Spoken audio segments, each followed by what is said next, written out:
So today's topic is one that we'll look at from a couple different perspectives. It's do your work without complaint. Now, as we develop and go along in the message, we'll discover that there's quite a few more things that we might be learning, but we're going to start with this topic, do your work without complaint. And the reason that we have been on themes like this for so long is because it takes me so long to change my behavior, and hopefully I will get it soon enough. But you at least have memorized the verse that inspires this. It's Philippians 4:6. Does anyone remember, just from seeing that title, what it said, how it starts?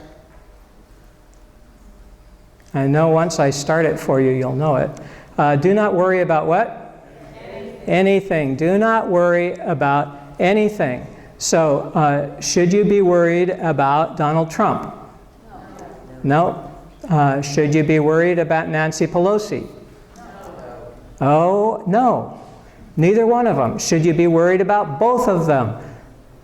No. How about the Supreme Court? The fact that you didn't win the lottery?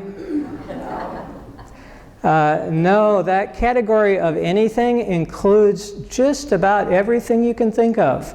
And all the things you're trying to put outside that box, no, they really go in the anything box. Because worry doesn't help. It's unproductive, it's detrimental, and you can still notice problems. You can still think, somebody needs to do something about that. But don't worry about it, because worry won't help you or your neighbors. Don't worry about anything, but in everything by prayer and supplication with what? With thanksgiving. With thanksgiving, let your requests be made known to God. So this concept that we are going to bring to God all of our lives with thanksgiving is one that will make some people mad as they hear about it, because it will be so opposed to how they're currently living. And many people, when they first encounter truth, their reaction is to not be happy about it, but to say, that's wrong, because they have a different opinion. And truth stands up, and opinion doesn't really work very well against it. But someone who's caught looking at their problem instead of looking at God will find it extraordinarily difficult to, with thanksgiving, let their requests be made known to God. The way to be thankful when you're in a mess, when you're in something that's distressing or distressful, the only way to offer, that I know of, to offer that with thanksgiving is to focus on God instead of the problem. And as you focus on God and realize that somehow God is going to turn that around for the good, and as you begin to remember other Bible verses related to what you're caught in, then you can start to much more easily have thanksgiving. It's something that I think for many of us requires an effort, because it's not yet a habit. When it becomes a habit, it will be far easier for all of us. But with thanksgiving, let your requests be made known to God. So when you have a complaint, rather than worrying about it or whining about it, with thanksgiving, let your requests be made known to God. Matthew 10, starting in verse 40. This is Jesus teaching. He says to his disciples, "Whoever welcomes you welcomes me."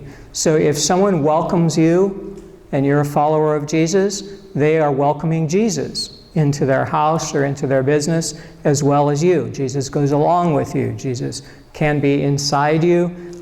And so you bring Jesus with you, and whoever welcomes you welcomes Jesus. And whoever welcomes me, Jesus says, welcomes the one who sent me. So when you welcome Jesus, you get God also.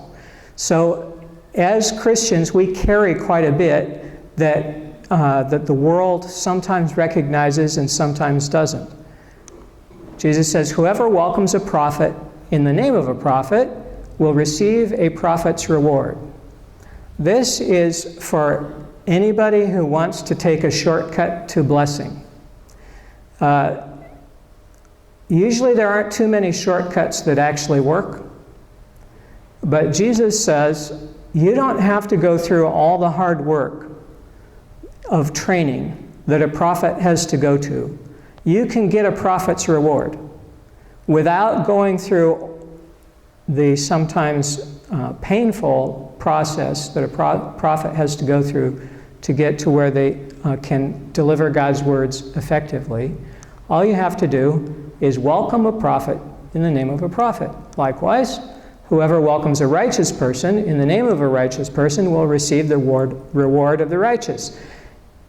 It takes a lot to be a righteous person, to always do the right thing in the face of pressure from friends, in the face of just it's way easier to do it a different way.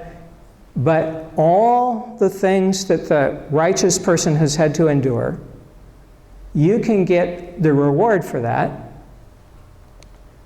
by welcoming the righteous person. That's a pretty good shortcut. Jesus says, whoever gives even a cup of cold water to one of these little ones in the name of a disciple, truly I tell you, none of these will lose their reward. So as you begin to do things for others, you are accumulating rewards that many times you're unaware of, but that Jesus promises you will accrue. So we're going to spend most of our time looking at the story of someone who is practicing this. Her name was Martha, and we can find her story in John 13. Oh, sorry. She's not in John 13. One more deal out of the Bible before we get to Martha. Jesus says, I give you a new commandment, so this is to us, to the disciples. I give you a new commandment that what? Excellent. We've got some really good Bible scholars in here today, that you love one another. So Jesus says, we as a community should be loving one another just as I have loved you, Jesus says. So the extent to which Jesus went is the extent to which we should go to love each other. Just as I have loved you, Jesus says, you also should love one another. By this everyone will know you are my disciples if you have love for one another. So the way that the world can see that we are followers of Jesus is that we love each other. So that when people need help, we help and we pay attention, we love each other. So now we're going to go to Martha. In Luke 10, a woman named Martha welcomed Jesus into her home. So she's going to receive quite a bit, right? This isn't just a cup of cold water for a little one. This is Jesus himself. Martha's welcoming him into her home. She had a sister named Mary who sat at the Lord's feet and listened to what Jesus was saying. So, you probably have been in this irritating situation yourself. Somebody's watching television, not doing anything, and you're doing all the work. Martha was distracted by her many tasks. So she finally came to Jesus and said, Lord, do you not care that my sister has left me to do all the work by myself? Tell her then to help me. All right, short-term memory pop quiz. Is Martha doing what Paul tells the Philippians they should do? Is Martha going to Jesus, not worrying, but with thanksgiving? Yeah, no, Martha is actually frazzled. She's got stuff in the oven, she's got stuff that she's trying to get ready so that, she just invited Jesus, and then the apostles came, and then a few people from town heard that Jesus was there, and this grew out of hand. It was like she had social media or something. It quickly became a big deal, so she has got a lot to do, and there's her sister just sitting. Her sister can see all the work she's doing and isn't volunteering to help at all.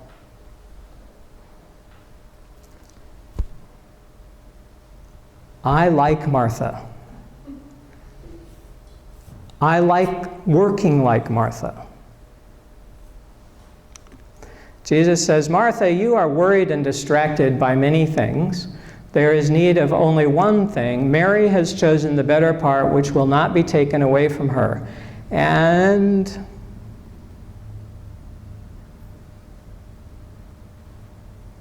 if you were Martha, you might say, okay then, and plop down and sit beside Mary. Let everybody else figure it out. But that attitude is not the attitude that Mary has, and it probably won't help. Hopefully it wouldn't last very long. But this is the condition that many of us are in many areas of our life. And we get this test over and over and over. In your area of expertise, Martha, serving others, hospitality, that was what she really did well. She was great at hospitality. Like Peter was great at fishing. Martha is great at hospitality. She knows all the stuff that has to be done. She can organize a wonderful party. Will she value her expertise, which she has worked so hard to achieve, over Jesus? When Peter goes fishing, which he has worked for a lifetime to get as good as he is at fishing. His dad's a fisherman, learned the ropes from just the very beginning, when he was just a little kid, has been sailing on the lake for all of his life, and as an adult has a lot of expertise. When Jesus tells him how to fish, Jesus, he's a carpenter, for crying out loud. He doesn't really know what's going on, unless Jesus is the Son of God who created all the earth, everything. If you understand who Jesus is, then it's far easier to lay down before Jesus your expertise. But if you don't understand who Jesus is, then it's kind of easy to get your feathers ruffled by someone telling you how to do your job when you're the expert. And Jesus will confront us at our areas of expertise to try to find out, are you serving yourself, or what you've achieved, or God? And it's very easy to get caught in doing what we're good at, so much so that we miss what Jesus is doing. And often we are trying to do it for Jesus, like Martha, trying to get everything ready for her company. She was trying to serve Jesus, and Jesus, here's how it looks to us. To us, it looks like there's all this work I have to do because I'm good at it. While the guy who can take 5 loaves and 2 fish and break it apart and feed, say, 5,000 guys and lots of women and lots of kids, feed all of those people with 5 loaves and 2 fish. He's sitting in there just talking, for crying out loud, and people are just sitting there listening to him. So when we know who Jesus is, it's easier to lay down our expertise. But as long as you don't recognize Jesus for who he is, you will think, I have to do it because I'm the best at this, whatever it is that you're the best at, or marginally good at, whatever your expertise is. When Jesus tells you a different way to do it, or to just relax, Take a break. You don't have to work today.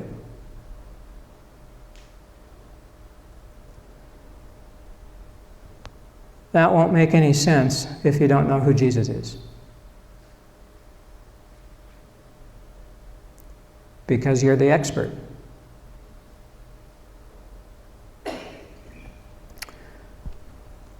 This problem where our understanding confronts what Jesus is trying to teach us happens over and over and over again.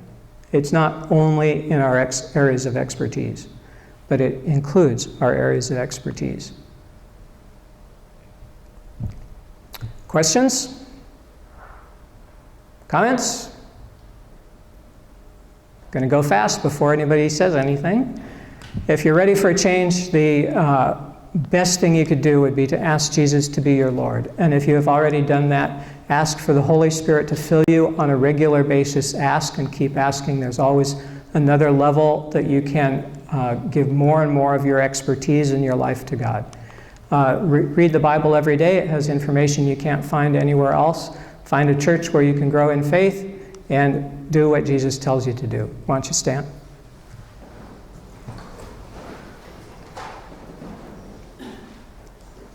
I encourage you to put your hands out. It's a way to let your body know that you want to be in a receptive mode, that it signals to your whole system that you are in a spot of expectation and receptivity. In this case, for God who loves you.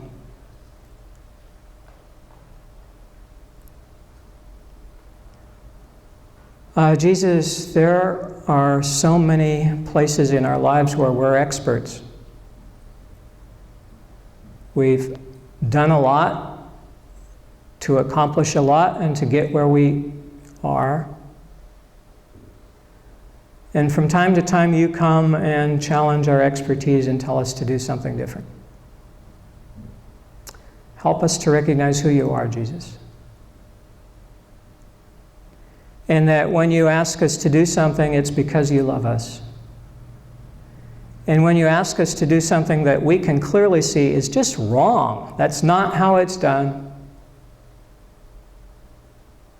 that we have the humility and the eyes to see that you who created everything actually know what you're talking about. Even though it flies in the face of convention, it flies in the face of our experience, it flies in the face of what we've been taught. That it is good to love our enemies. It is good to love one another. It is good to be following your Spirit. Thank you for your mercy for us. We praise you. Amen.